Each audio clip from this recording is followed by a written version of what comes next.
សម្ដេចពុកលោកវីកូនកូលសុទ្ធលោបញ្ចូលពូកែខ្លាំងណាស់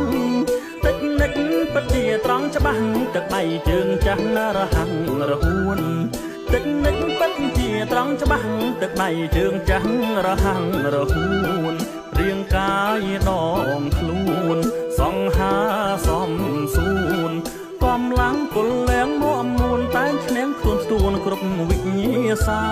បន្ទាប់ពីកិច្ចការងារជាតិសម្ដេចទុកឆ្លៀតតែតែហាត់ប្រានលេងកីឡាជាការកំសាន្តនាពេលស្រាំងស្រានបានអារម្មណ៍ស្រស់ថ្លាលេងកីឡាជាការកំសាន្តនាពេលស្រាំងស្រានបានអារម្មណ៍ស្រស់ថ្លាពុកសែនសង្ហាពុកសែនសង្ហាទាំងកាយទាំងចិត្តវិជ្ជាកម្លាំងខ្លាំងក្លាមានសុខភាពល្អព្រះជន្មលោកពុកច្រើនហើយធម៌ពលនៅឡើយដូចជាយុងវ័យអង្គអាចប្រាជ្ញាវៀងវៃកម្រិតថ្វីដៃជាកីឡាករអង្គអាចប្រាជ្ញាវៀងវៃកម្រិតថ្វីដៃជាកីឡាករសូមព្រះអិនប្រទានពរទេវតាបាច់ការសាទរ